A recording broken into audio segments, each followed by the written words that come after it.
Hello, everybody, and welcome back to the Swizz Sports Show here on YouTube. This is episode 1 of a new weekly series called Gridlock, presented by Kim's Cool Creations and also presented by me, T Swizz, because why not? Self-branding, all of that. Before we get into the video, I do want to talk about a little bit where I've been, because I've been missing in action. Actually, the last time I was on this channel was with my guest today, who you guys will see later on here. But summer kind of was a rough start. Lost my grandma at the very beginning of summer, right after I graduated, and it was tough. It was a tough summer. So moving forward, this podcast is going to also be in memoriam of her. So this podcast today and going forward will be dedicated to my Nana, because that's what I knew her as. She was a diehard sports fan, diehard Red Sox fan, and we tried to get her to be a Cowboys fan, but unfortunately she was stuck on Patriots. But nonetheless, ladies and gentlemen, we are back here live on YouTube today. Well, not live, but you know what I mean. New video, everything like that, with the Gridlock episode 1. And my guest today is none other, coming to us from all the way from Dallas, Fort Worth, Texas.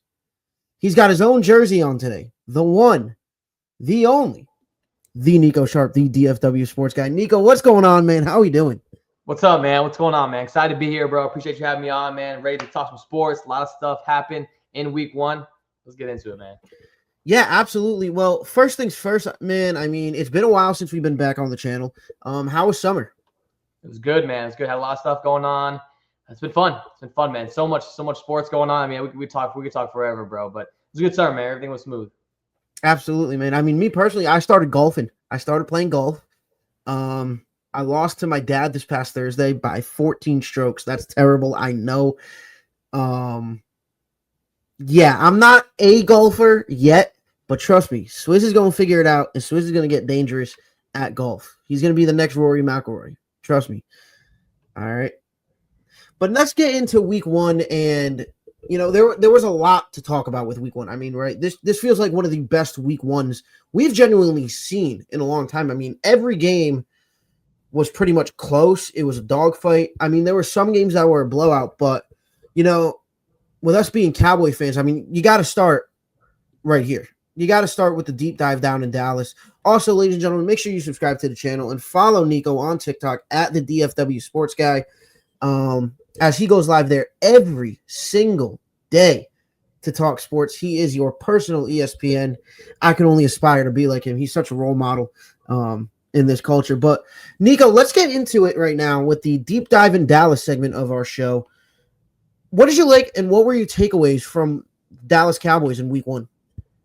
I mean, you love to see it. The Cowboys played really well. Dak Prescott played really well. And if you were to tell me that the reason you lose the game is because, and it kind of falls on CeeDee Lamb, you feel pretty good about that week, because CeeDee Lamb is not a worry down the road. And yes, CeeDee Lamb, he did take the blame. He understands what it was. But as far as team in week 1 looking forward to the rest of the season, CeeDee Lamb alone does not worry you game by game, right? Bad game, I mean, a horrific game there from CeeDee Lamb. Dropped a lot of big-time passes, but he's not a guy you look at and is like, man, if it's a defense issue or even a Dak issue, you're having different questions. But CeeDee Lamb, is not going to have the same week in week 2 that he did in week 1. So I love it. The defense stepped up. They made adjustments mid-game, which is always huge, right? Now, it's easy. It's hard enough to go game-by-game adjustments as the year goes on. But we saw a mid-game adjustment, and after that lightning delay or the rain delay, that kind of changed the game for him. So I love what we saw from the defense as well. Yeah, and I want to talk a little bit more about that defense, because, coming into this game, we were a bit concerned about how we were going to be able to stop A.J. Brown and Devontae Smith. First of all, looking at some stats here, the whole first half, the defense and the secondary did not allow A.J. Brown to have a single target. And in that second half, he only had 1 target that entire game. I mean, it just continues to provide that Deron Bland is a lockdown corner when the time is right and when he is on that field and when he's not injured and when he's healthy. But also to have a healthy Trayvon Diggs back, Nico, is such a difference maker for this secondary. Yeah, it sure is. And, whenever you can hold A.J. Brown to 1 and Devontae Smith to 3, so 4 receptions between the both of them. Dallas Goedert had a good day, but, I mean, he's a tight end, another weapon. But Jalen Hurts didn't have really any success in the air, right? He was able to extend plays on his feet, which is what makes Jalen Hurts that good, because he is a dual threat, a true dual threat, where if he doesn't have anything downfield, he doesn't have to force it anywhere. And all he had to do is use his legs and got a lot of first downs, had a couple running touchdowns as well. So that's what got it down. But again, secondary looks great. And the pass rush will come. Hopefully they'll get better. Another big name is Overshown, right? You can talk about Overshown a lot, but once he comes back and they use him back in the linebacker position, he's able to get in the backfield and fly around the football, which he is so fun to watch. I'm super excited about the defense. You have to clean up a little bit of things, but again, for game 1 with no Micah Parsons, a lot of question marks there. I feel like they answered the call there later in the game. Yeah, absolutely. I would agree with you there. And not only did they answer the call, like you had said, if CD were to catch those passes, Dallas wins that football game, 100%. Now, another part that I want to talk about, because we've talked about it on your TikTok lives numerous times. Multiple people have talked about it and your thoughts on it. The addition of George Pickens and the significance of the graduate from Drip University, as he apparently said on Sunday Night Football.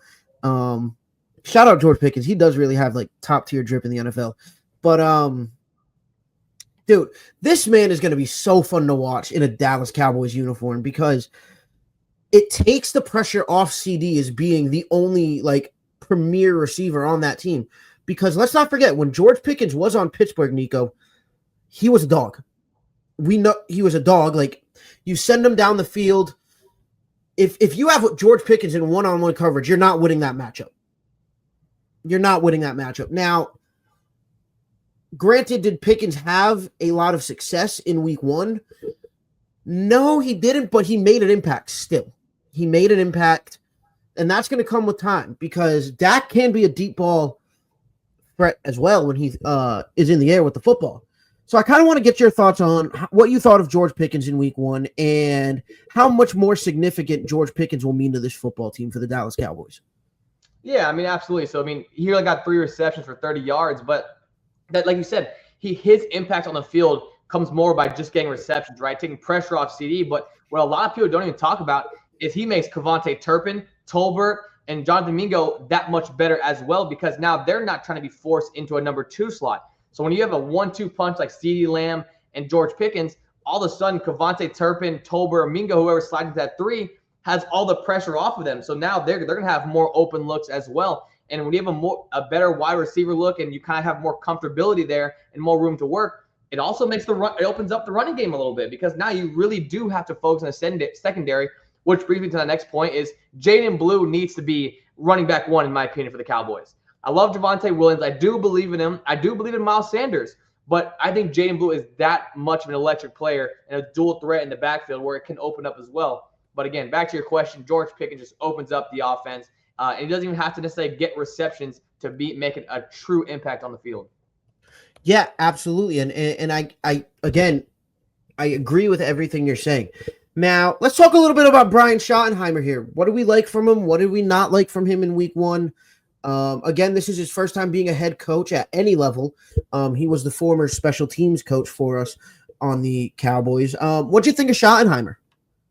I like the play calling, but I want to see what it looks like in different situations, right? I mean, in one game, it's too early to tell, but I like that we're using motion. I like that we're putting guys in motion, allow them to get a little bit more space in front of them. I would like to see the use of Kevontae Turpin in space a little bit more, where you're putting him in motion and stuff like that. That's why he's the punt returner and kick returner, because if he has any kind of green in front of him to work with, he can make something happen. So I'd love to see the use of Turpin a little bit more. But again, I think looking at game 1, I love the scheme there a little bit. I want it to be different. I don't want it to get monotonous. I love that he's changed some things up. We saw that in game 1, but again, a long season. So I'll give you a better answer here as weeks go by.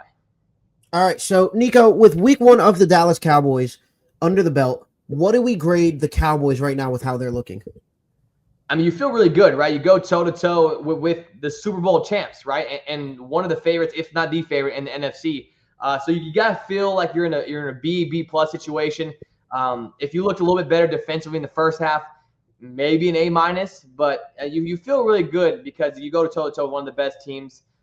you're right there. The Eagles are. We can't stand the Eagles, right? They hate you. They hate us. We hate them, but we love it, right? You gotta give credit where credit's due, and they're the top of the NFC, and you gotta give them that credit for it. And you stood toe to toe with them, and CeeDee Lamb catches 2 of the 4 drop passes.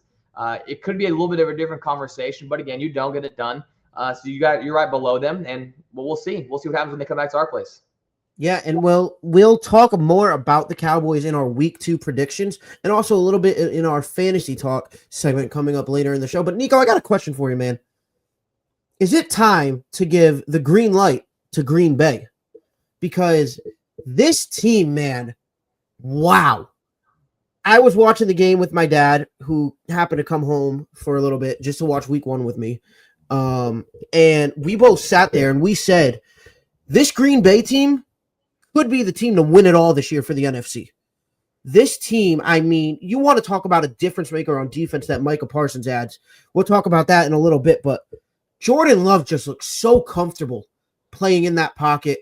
The run game with Josh Jacobs looks incredible still. Josh Jacobs looks in tip-top shape, as he always does.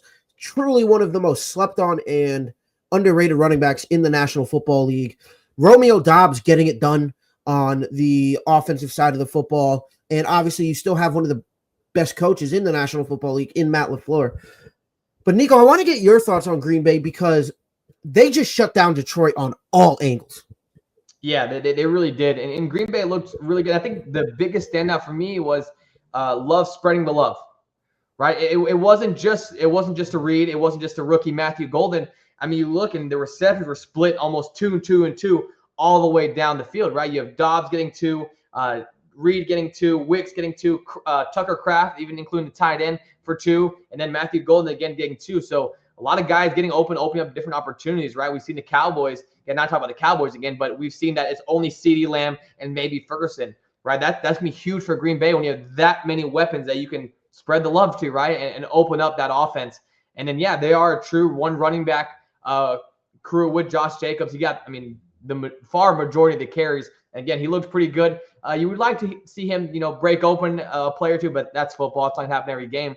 But running the ball, you could tell that he had that confidence back. And again, as the true number 1 running back. Yeah, now let's talk a little bit about the elephant in the room. Everybody's been waiting. Everybody's been asking me since I've told and made the announcement that I'm doing a podcast. Swizz, what's the thoughts on the Micah Parsons trade? What's your thoughts on Micah Parsons' week 1 performance with Green Bay? And guys, let me tell you something. He may have not played every snap, but Nico, we can agree here. No matter where you put Micah Parsons on the field, no matter how much snaps you play him on the field, he is going to make that difference. I mean, just looking at it here, Micah Parsons played 29 of 65 defensive snaps in that game on Sunday. With that being said, he had 1 sack and 3 quarterback pressures. I mean,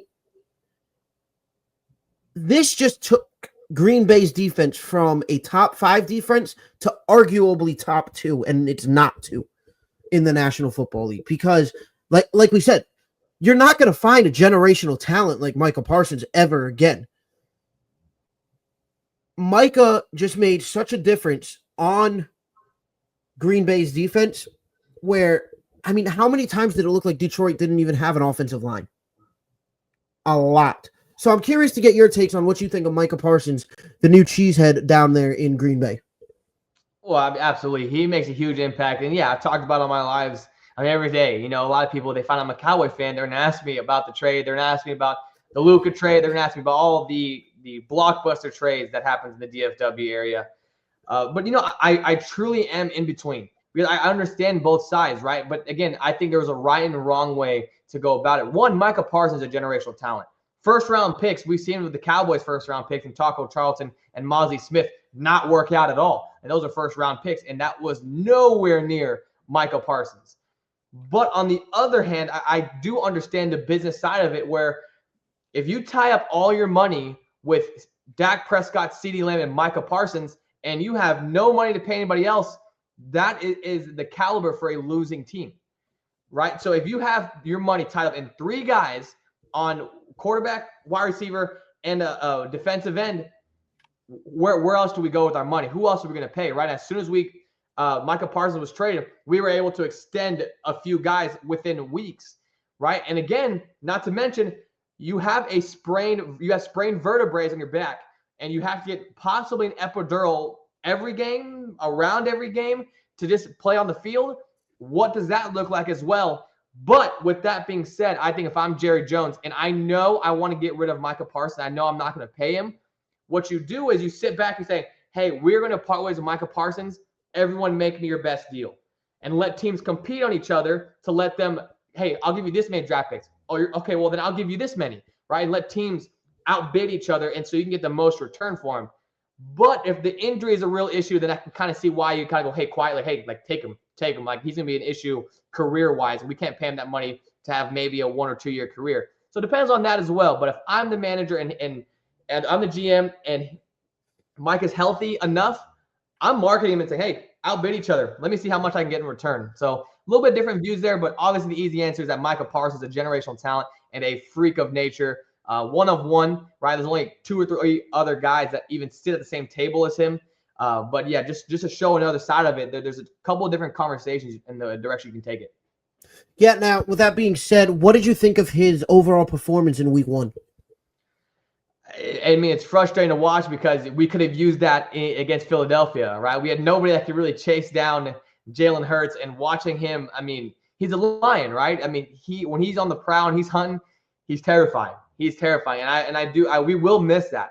We will miss that this season, and we missed it already in game 1, watching Jalen Hurts scramble around the pocket. You don't scramble around the pocket with Micah Parsons, right? He hunts you down, and we saw that in game 1 for Green Bay. So we're going to miss that for sure. And again, we'll just see what his health looks like. If he can stay on the field, I mean, it's going to be a great asset to the Green Bay Packers. All right. Now, with that being said, let's switch to the other side of the field in Lambeau. Is it a Detroit downfall that we're witnessing right now, Nico? You know, it's tough to answer, right? But there is an interesting thing I saw just the other day. I was researching about the game, and I was just talking about the lines, and I was starting to think, like, what does Jared Goff look like with different play callers, right? What is the stat on that? So Jared Goff has had 5 different play callers, okay? 5 different play callers. And if that play caller is not named Sean McVay or Ben Johnson, Jared Goff is 0-19-1. If it is not named Sean McVay or Ben Johnson, Jared Goff is 0-19-1 in those games. I mean, so again, you dig a little deeper and you're going to find out who Jared Goff is this season, because that was an outrageous stat. And so I was shocked to see that, but we're going to find out what the Lions have. Again, they have a whole new coaching staff. We're going to see what they're all about. So yeah, I definitely want to talk about that stat, and I was surprised. We're going to find out how good Jared Goff truly is this season, because wow, after that game, there is a lot of question marks. Yeah, exactly. And I want to talk a little bit more about that game. It's just, from the get-go, Detroit could not get anything going, man. I mean, you saw it before Micah even came on the field. They already sacked Jared Goff. I believe he was sacked, I want to say 3 or 4 times within the first half, something like that. I don't know the exact number, but I can find it after. But Detroit did just not look good. Jamison Williams had some decent amount of plays. He just got an extension. I think that's a guy that deserved one. I mean, he's been very solid for Detroit. I mean, watching him even at Alabama prior to the ACL tear, dude was an absolute menace to society down there in Tuscaloosa. But it's tough to say where Detroit goes from here, because again, you don't have Ben Johnson. You don't have, you don't have the one guy besides Sean McVay who could be a primarily good play caller for you. And I think potentially, and I'm going to sound crazy for this, there is a world where the Dallas Cowboys finish better in the NFC than the Detroit Lions this year, after what I saw Sunday. Am I crazy for that? It's not crazy. I do think that the Cowboys, I'm very high on them as well. I do want to pump the brakes a little bit. So I did share that scary stat, but I mean, let's not forget who the Detroit Lions are. I've been talking about, again, on lives every day, that you have your tiers in NFC. I have the Eagles and Lions in tier 1. I still believe the Lions are part of that tier 1 conversation. Yes, they do have some question marks with everything new around, but I mean, you look at that offense. I mean, you look at and the defense, right? Imagine, I mean, Hutchinson's back and healthy. He's going to be a complete tear defensively. I mean, just offensively, right? You have Laporta, Amon-Ra, Jameer, Jameson Williams, Montgomery, all those guys between the wide receivers, tight ends, running backs, who are all serious weapons. And you have a legit 1-2 punch in Jameer Gibbs and David Montgomery, who are going to cause havoc in the offense on the offensive side of the ball. So I could see it, and it's always a great game, right? We're going to play them later this season. This year is in Detroit. It's always a great game. It's always back and forth, and we're going to be going to Ford Field later. It's going to be a great game. But just to say off week one bad game means that we're automatically above them. I wouldn't go that far. I wouldn't hit the panic button on Detroit by any means. But it does, because it's one game, right? It's one game, right? If you feel that way, then Texas is going to be nothing. You know, you panic in a lot of ways, right? So I think you look at game one, you accept some information, but let's see what week 2 and week 3 look like, and let's see where the consistencies are. Yeah, absolutely. And transitioning now, let's talk about arguably what could be the most surprising factor besides Detroit this weekend, our Patriot problems. Sorry for the kids at home. Holy shit, did the Raiders look like an actual playoff team in week 1? Yeah, they did, and we're gonna find out really what that looks like for them. And for the Patriots, you have a little bit of an easier week 2 to try to gain some momentum under you. But yeah, weird week for the Patriots. The Vikings, the Raiders did look good. They had their success. Geno Smith, is a guy who's been there, done that. Brock Bowers, hopefully he can stay healthy because he's gonna be a true weapon for them. Ashton Gentry's going to get his touches. He looks good. I mean, as expected. They did throw the ball a little bit more than I thought. I thought it was going to be a true Ashton Gentry show and just run. But they do have some weapons at the wide receiver spot. It's just going to see if Brock Bowers can stay healthy and how good are they really. I'm not ready to be a complete believer in the Raiders yet. Although they did have a really good showing against the Patriots. But we also don't know what the Patriots look like. And again, we'll see. You got Jacoby Myers going to have to step up here. Hugely for the Raiders as well, but it should be very interesting. Yeah, I want to talk a little bit about Jacoby Myers because to me he was the true star of the game for the Raiders besides Geno Smith. I mean, this guy could not be stopped by the defense. And you want to talk about defensive breakdowns. I mean, holy, the Patriots their secondary just was like, when like you're playing Call of Duty and you have those teammates and then you're playing the game, but then they're off like nowhere. It's just like they're disconnecting mid-match. That's what the Patriots defense looked like. It was by God awful. And I was talking to our good friend Sam Smith, host of the Black and Gold Hockey podcast. Link will be down for him in the description below, as he is a huge supporter of this channel. But Sam even said that he had no idea what happened to that secondary in that game, Nico. Yeah, looking into it, the Raiders don't have just all of the skill player talent in the world, right? They have Jacoby Myers and they have Gentry and Brock Bowers, right? But Brock Bowers was questionable return here or there and had a little bit of injury problem there mid-game. But though that's it, right? They're not just – and Geno Smith is a very solid QB. I don't want to overlook him. But he's not necessarily just a game changer, right? He's a solid game manager, but I don't think he really has what it takes to, make your offense the next level. So I'm not really sure what happened, right? And again, I'm not a guy who panics after week 1, right? That's just not who I am. Again, teams just have weird showings. It's week 1. Football's back, right? You're back in full time. You have the jitters, you have the whatever you want to call it. So I'm not hitting the panic button on the Patriots. I know Drake May looked okay. Drake May looked solid there. He tried to find his rhythm there and early, but didn't necessarily have it also. But I'm a believer in May moving forward, but just didn't. He looked okay. Didn't necessarily have it. I think he if he plays like that every game, Patriots will have a long year. But yeah, it's going to be interesting. But again, I'm not a guy who's going to panic after week 1. in either, oh, this is the greatest team ever, or this team may not win a game all year. Yeah, well, also, it doesn't help the fact that Drake May, going into his second year, has to deal with Max Crosby week 1. Like, that's definitely a problem. But let's get into arguably what is the greatest football game I've ever seen in the history of my lifetime. Nico, I know it's only week 1, but could this Buffalo Bills team be the Super Bowl Bills that have been dreaded for a long time? Yeah, I mean, that game was electric, right? You have 2 possible MVPs facing off each other, and that game had, I mean, everything you could want, right? The back and forth, the comeback story from Josh Allen. I mean, a lot of people are turning off the TV. A lot of people left Buffalo mid-game because it just felt like it was just Ravens were just untouchable. And then the Ravens kind of went quiet. Josh Allen did some Josh Allen things. Derrick Henry, of all people, fumbles the ball in the turnover and really gives good field position for the Bills. And then you're looking at a different game. And it's just, there's just some things that like only Josh Allen and Patrick Mahomes can do in a 2-minute drill. And it's ridiculous to watch. But, man, the Bills look fun. It's just, and you love that the Bills can win the big games, right? I remember reading this stat that I'm blanking on right now for the Ravens, and I think they've given up how many double-digit like comeback losses? It's been 6 games since 2020. Thank you. 6 games since 2020 of double-digit comeback losses. I mean, that's not a great stat when you're trying to be a playoff team, right? Is securing the game, closing out games.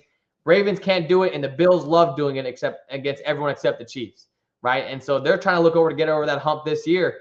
And what a great showing from them to do it against one of the best teams in the AFC. Yeah, now I'm going to say this. I'm confident in saying now after this week and the season he had last year, Josh Allen is the best quarterback in the National Football League right now. This guy is just unreal, man. I mean, you know who he reminds me of? Prime Brady. Getting it done when it mattered most. He has the deep ball, but he's prime Brady that can run. Brady never was really able to run in his prime. Josh Allen, I mean, you need to send the whole FBI, SWAT team, bomb squad, everything to try to take this guy down when he's running. I mean, you see how impossible he is to damn near take down. You know, it's and I don't want to knock the Ravens because Lamar did have a great game. Derrick Henry had a phenomenal game. But let's not overshadow perhaps the catch of the year already, and we're only in week 1, by DeAndre Hopkins. Yeah, that was unbelievable. Again, everything was seeming to go the Ravens' way, and you make that play right at the end zone. That's big time, right? It's DeAndre Hopkins, doing what he does, right? Yeah, you can't overlook the Ravens, right? So they lost against one of the better teams in the AFC too. Like, again, they're going to be all right. The Ravens will be all right. The defense had a rough game. Speaking from a guy who has them in fantasy, -7 points wasn't ideal, but that might have been user error. I don't know what I was doing, even thinking that they could hold up a 0-point game. But yeah, you feel okay for the Ravens, right? You let that one slip away, but again, just going down to the minor details, you don't fumble the ball, you don't lose the game. It's pretty much that simple, right? And it's Derrick Henry. So if the game come down to Derrick Henry 9 out of 10 times, I feel like you're going to trust them every single time, right? So you feel okay for the Ravens. They just didn't get it done. Josh Allen did some Josh Allen things, but I think the Ravens are going to be all right. Yeah, I think they're going to be all right too. I think this was a preview. It's way too early to tell, but I think this was a preview of the AFC Championship that we're getting this year. It's mainly because the Bengals still struggle, man. I mean, they should have beat Cleveland with the team they have, but their defense is so their defense is so weak. It's hard to pick the Bengals in anything because offensive side of the football, Nico, we know they got the best receiver in the National Football League. They got a top 3, top 5 quarterback in the National Football League. It's really one of those things that's just like, where do you go from here and how do you get better? Because you've been to the promised land, but how do you win in the promised land? You know what I mean? Yeah, for sure. And you look at this Bengals game, and yes, they got the victory and you feel okay about it, but if the Browns had a couple PATs, you lose that game, right? And again, you as well as the Bills are trying to get over the hump of the Chiefs and try to find a way to win big games. And you didn't really show that in week one, but the Bengals have been known to have horrible week one. So even a win, you feel pretty good about for the Bengals, and you don't really worry about them down the stretch. But they're trying to get over the hump and try to make it back to the Super Bowl. So to do that, you got to show that you can win big games. You have week one woes every single year, so you find a way to win that one. Now move forward. But yeah, Bengals are right there, and they're going to try to do what they can to get over the Chief curse in recent years. Yeah, now let's get into a little bit of a new segment into the show because I'm back in it this year. I know Nico's always been involved in it. Fantasy talk. Let's talk about some fantasy football here. Nico, I'm going to name you some players this year, and you give me your if you're going to start them or sit them going into week 2 of fantasy football, and give me just a little bit of explanation here. Let's start with Malik Neighbors. Frustrating week for Malik Neighbors fans and holders of Malik Neighbors. Do you start him or do you sit him? I mean, he's the true number one target. You're going to assume Russell Wilson's going to have more success. Let me pull up who they got this week. But I mean, what am I talking about? They're going against Dallas, of course, at home. That's wow. Little bit of a mistake there. But yes, you feel pretty good if you're a Malik Neighbors guy because you know the Giants are going to go as he goes. And yes, Cam Scatterboo could be fun, but that guy is just hard-nosed, just going to hit somebody. I don't see that guy's career going very long. It's really scary, the hits that he goes out and hits people. I mean, he has no care for his body at all. But the Giants are going to go as Neighbor goes. So even when the Giants lose and have minimal offensive success, it'll go through Malik Neighbors. So if there's anybody to start there, he's going to have to get his touches to be successful. With this secondary that the Cowboys showed, at least against the Eagles, so if they can stop the Eagles, you feel pretty confident in them against the Giants. So depending on your team, depending on how many men league you're in, I feel like Malik Neighbors is a pretty comfortable start. All right, let's look at the next one. Keon Coleman. Do we start or sit Keon Coleman this week? You're going against the Jets. You could go up early in that game. The Jets just have some questions. They looked okay against the Steelers. You looked okay, but the Bills, I don't know if he's just a true number one where you know he's going to get his touches. Again, it's all going to depend on your league, right? But I would say, depending on who you got, sit him. He's just not a confident roster spot for me yet. You want to see Josh Allen trust him a little more or show that he's willing to go to him a little more. And I don't know if I truly am a believer yet in week 1. Ashton Genty. This has been one that we've talked about a lot on your thing because a lot of people drafted Genty. I mean, myself included, I drafted him with the 10th pick. Yeah, I think Genty falls into a similar story with Neighbors, right? They have the Chargers on Monday Night Football next week. And I think the Raiders are going to go as Genty goes. And yes, they have Jacoby Myers. Hopefully Brock Bowers is healthy, but Genty's going to get his touches, right? Genty is going to get his touches. That's why they drafted him. They would not have drafted him and felt so high on him if they weren't going to run the ball for the majority of their plays. And you're going to the Chargers who had a really great week, but he's going to have to get going if they're going to want to play up with the Chargers. So if you want to win there, you're going to have to put Genty. I feel like a pretty confident start there as well. All right, next one. Let's talk about a little bit of a quarterback-wise. Let's talk about Dak Prescott. Do you start Dak this week in fantasy? I've never. I mean, you have 2 different conversations, right? You have the quarterback talent, real-world scenarios, and then the fantasy football talk. I'm not a big believer in Dak Prescott for fantasy. He is, again, I think he's an overhated quarterback, right? I've talked about that in my lives, and I know you've been there for that.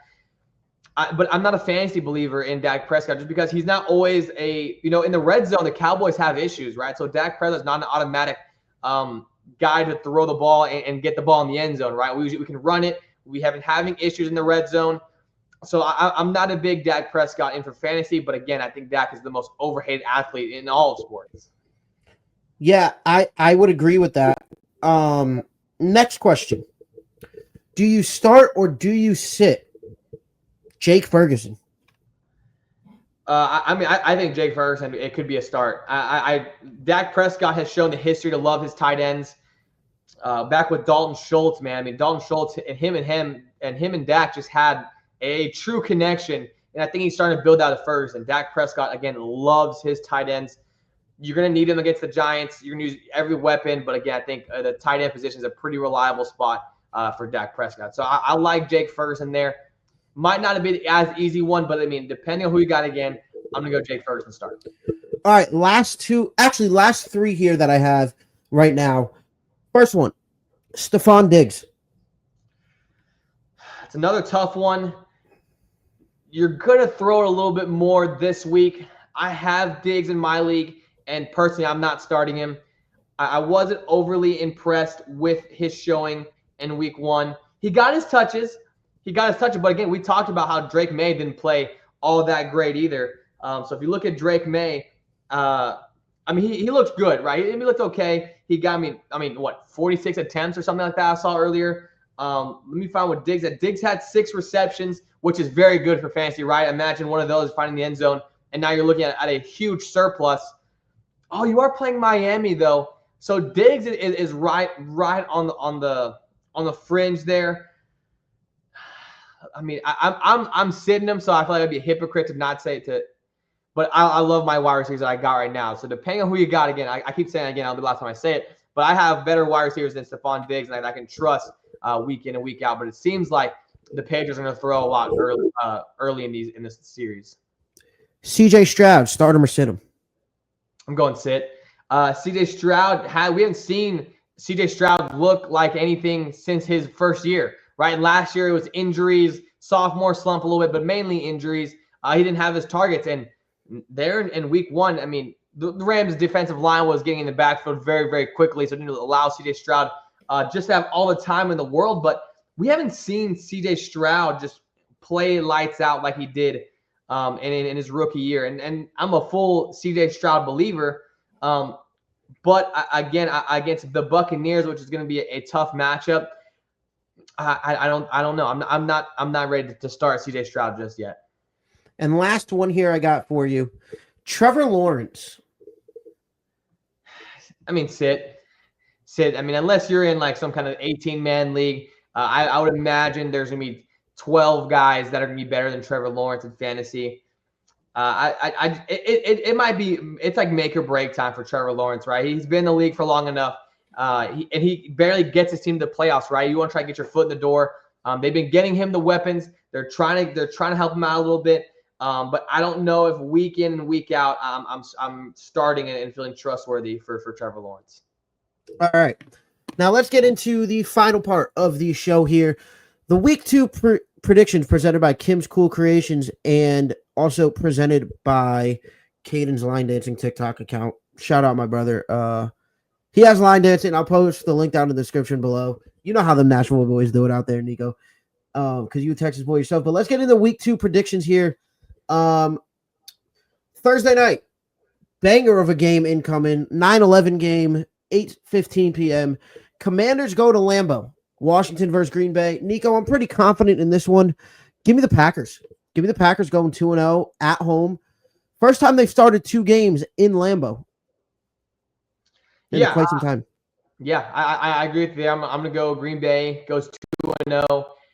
I'm not a full believer in the Commanders, right? I think the Commanders are just one of those teams that where everyone's just giving them the credit just out of nowhere. And yes, Jayden Daniels legit, and they added Debo. How good is Debo? We're going to find out. Scary Terry's back.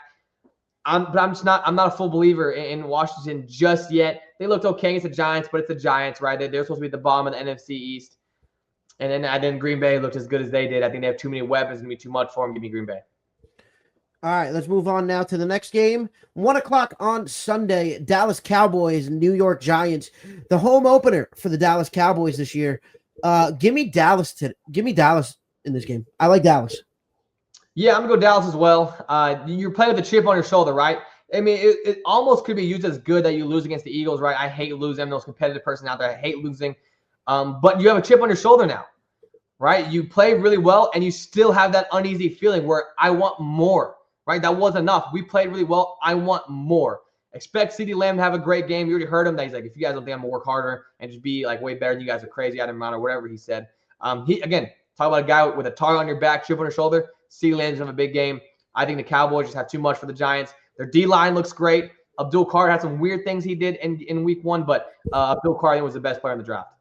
Like I don't know if you know what I'm doing, but that's what he did. He primarily tried to box out Jaden Daniels. Like, what are we doing here? This is not basketball. Yeah. I don't know what that was. I don't know if bro tapped into Flight Reacts for a second and just started boxing out instead of playing football. Shout out Flight, FTC, Flight Crew Stand Up. I don't know if I got copyrighted by him, but who cares? We're a small channel. Seahawks Steelers. Give me Pittsburgh. I like the way Pittsburgh looked last week. With Jalen Ramsey, the new addition to the defense, helping out TJ Watt. Aaron Rodgers obviously looked like the Aaron Rodgers that we haven't seen since the Green Bay Packers days. And obviously having DK Metcalf is huge. Give me Pittsburgh in this one going 2-0. Yeah, I'm actually with you on this one as well. I like the Steelers here. DK Metcalf playing his old team should be fun. I'm not a believer in the Seattle. I think they'll win some games, but I think with the way Pittsburgh showed out, again, I'm not a fool. Just Pittsburgh is at the top yet, but I think that they do beat the Seahawks here. All right, Rams Titans. This is a tough one here, because Cam Ward did look good in his debut. Cam Ward looked very good. I'm gonna go Rams. I'm gonna go Rams though. I'm gonna go Rams pulling out the upset, or not the upset rather, but Rams upsetting Tennessee in their hometown, making the hometown upset, the home field upset. Give me the Rams here. Yeah, we're all on the same page here so far. I like the Rams. I think the defensive line is going to step up, right? We saw Cam Ward. He's going to be fun to watch this year. But the Rams' pressure that they applied last week, that's going to be a lot for Cam Ward to handle here early in his young career. It's going to be a lot. It's going to be a lot to handle. I trust this Rams offense. I think it could be closer than some people are thinking, but I think the Rams could win this one comfortably as well. All right, let's move on now to Bills Jets. Give me the Bills. Pretty confident in that one. Yeah, I mean, I think that's an easier one. I'm not looking over the Jets by any means. I actually have a pretty strong feeling about the Jets in a certain week, maybe against Dallas, that I'll talk about here as weeks go by. But again, I think the Bills, hopefully they don't get comfortable, right? We've seen other teams where, you have a big week and then you come out flat the next week after a high energy game. I'm still taking the Bills. Patriots Dolphins. Dude, I'm tossed on this one. I'm tossed, but I'm gonna go New England. I mean, for one, it's time to put Quinn Ewers in at the quarterback position in Miami. I think Tua, we've seen what his ceiling is. Quinn had a great preseason. He looks great in those games. A lot of praise from McDaniel, the coach. So it might be time for Quinn Ewers at the quarterback in Miami. If that was the case, I'm going Miami for sure. Even with Tua, I think they need to figure some stuff out. I'm going to go Miami on this one.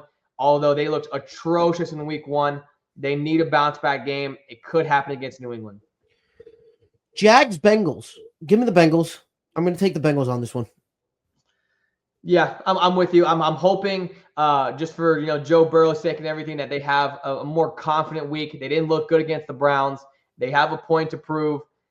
So did the Jags though. I'm just gonna go Joe Burrow on this one. All right, Niners Saints. This is like one of the most easy layups that I've seen in a long time. Give me the Niners. Yeah, I'm going Niners too. Saints had a little bit of fight in them against the Cardinals. Spencer Rattler looked better than a lot of people, I would imagine, thought he would have done. But the Niners just have a little bit more. We'll see what Brock Purdy can do. Long story short, give me San Fran. All right, Browns Ravens. Give me the Ravens on this one. I think because of the fact that Ravens if anybody's got a chip on their shoulder coming into week 2, it's the Ravens. Ravens are going to play pissed off now. Yeah, for sure. And they're going to get right. I kind of feel boring with my pick so far. Usually I have more upsets and more things, but I mean, I'm just trusting my gut here early in the year. Teams are still trying to figure it out. I'm going to go Ravens. All right, next one. Ladies and gentlemen, this is the part on the show where we go off script. This is the upset of the week alert by Swizz. Give me the Bears over the Lions. Bears over the Lions. Yeah, I mean, I could see that. I like it. I mean, Caleb Williams needs to step up in bigger situations, especially late in the game. I'm going to go Lions, though. However, right, I talked about the stat against Jared Goff, 0-19 or whatever. I think he gets his first win without Ben Johnson or McVay. They have too many weapons. Too many weapons, both offensively and defensively.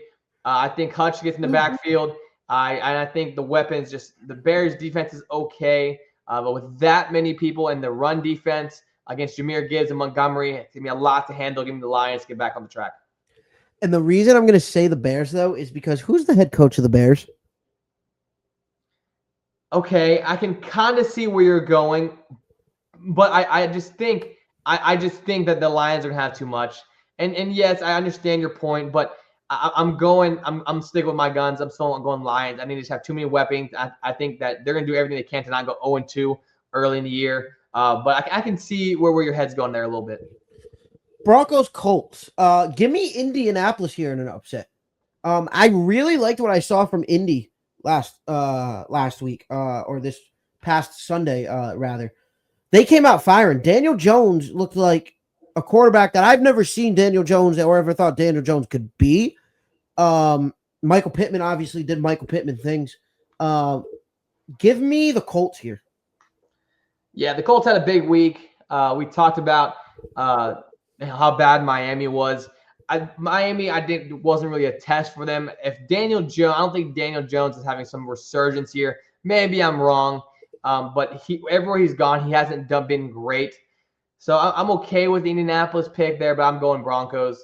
I think I have faith in Bo Nix. I like what the scheme has over there. I think it fits his style pretty well. So I'm going to go against Daniel Jones. I'm going to pick the Broncos. Next game is the bathroom break game of the week. Panthers Cardinals. Oh boy. Give me Arizona, but I think this is going to be a low scoring game. Like, dude, I could see this being like a 10-7 game. Yeah, I mean, we'll see. I mean, I like James Conner. I think he has a good week. Kyler Murray's fun, but dude, give me Carolina. I like Bryce Young. I like Ted McMillan. I really want him to fall to Dallas. I love the way he plays the game, man. He almost fell to the Cowboys, man. I would love to have gotten him early in the draft. We'll see, man. I like Hubbard. Cowboy fans, Rico Dowdle, he's also over there. So it's a solid 1-2 punch at the running back position. They don't have just all the weapons in the world, right? Hunter Renfrow is fun, great route runner. How explosive he is, well, I don't know. But I'm going to go Carolina there. I'm a Bryce Young believer, and I hope he has some success. Okay. Next game is, a rematch of the Super Bowl. Chiefs-Eagles, give me Philly here. It's just, you can never count out Patrick Mahomes and Andy Reid. It's going to be tough. The Eagles looked really good in week 1. Chiefs looked okay. The Chiefs just have a lack of skill players over there, right? Xavier Worthy just dislocated his shoulder. Rashee Rice is going to be out for a few more weeks. So your targets are really Hollywood Brown and Travis Kelce. We saw Hollywood Brown have a lot of success there. So, talking about fantasy, if he's somehow in the waiver wires, go pick him up right now. His stardom is about to go up here in these next few weeks. So I'm going to go Eagles. They have a lot of weapons. Jalen Carter hopefully will play the entire game there. It's going to be Eagles, unfortunately. I don't pick the Eagles too often, but I got to give credits due. I'm going to go Eagles there to beat the Chiefs. All right. Falcons-Vikings. This is an interesting game. Give me Atlanta here. I really like what I saw from Atlanta last week, even though they lost to even though they lost to Tampa Bay. I really like this Falcons team, man, this year. This Falcons team is fun. It's a fun team to watch. You got Drake London, you got Michael Penix Jr., but more importantly, you got arguably the top player in fantasy football this year in Bijan Robinson. Give me Atlanta. Man, I love Bijan Robinson, man. I mean, that's Longhorn, right? I love Bijan. I'm going to go the other way, though. I'm going to go Minnesota. I love what JJ looks like last night. I love his mindset.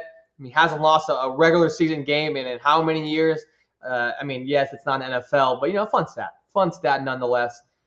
I'm a believer, and I think they're only going to get better as soon as Jordan Addison comes back, right? Doesn't come back for this game, but once they get him back, that offense is going to be a lot of fun. Expect to see more of Aaron Jones Sr. I think he'll be a dynamic guy in the backfield. But, man, give me the Vikings. I'm going to get on this McCarthy hype train. Not really, but just for this game, I'll say J.J. McCarthy and the Vikings get it done. All right, now moving on to Monday where we have two games. The Tampa Bay Buccaneers versus the Houston Texans in Houston. Give me the Bucs here. Dude, I could see a world where just Bucs annihilate Houston. I'm going to take Tampa. Yeah, I'm gonna go with Baker Mayfield as well. I think the Bucs are too good. I mean, Ibuka is legit, right? I mean, there's a lot of eyes are gonna be on him in his first week in his rookie year. I'm gonna go with the Buccaneers there. It's gonna be a fun game. We'll see. Again, spotlight a little bit more under C.J. Stroud. We'll see if he can perform. But I want to see C.J. Stroud succeed. But a lot of people are just pushing him out and saying he's one of the top QBs. But let's keep an eye on him. He didn't have it last year, but now that they're healthy again, let's see what it looks like. But give me the Buccaneers. All right, and the last one of the night, Chargers Raiders. Give me the Chargers here. I'm going to take the Chargers in this one, dude. Chargers look legit. Yeah, they sure do. And I like Justin Herbert as well. Again, I think he's another one of those guys that get a lot of not a lot of hate, but a lot of question marks are put on top of his head because his inability to win in the playoffs. Just like the same message we get over here in Dallas. So I think it's kind of a point in his career where Herbert needs to start turning around and really start showing next level stuff. And a big week 1 win there, and I think against the Raiders, they're going to try to stop the run early and make Geno Smith beat him in the air. I think they do that. So I'm going to go Chargers. All right. Well, that is the week 2 predictions, ladies and gentlemen. So with that being said, from Nico Sharp, from Tyler Sumner, thank you for joining us here on the Swizz Sports Show, The Gridlock, episode 1. We will be back next week. Well, I will be back, pending if Nico can't make it, but I will be back next week for episode 2 of The Gridlock, and hopefully our Dallas Cowboys, ladies and gentlemen, get on a roll here and become the Cowboys of the 90s. We need the Cowboys of the 90s back. But with that being said, from Nico, from Swizz, we will see you guys next time.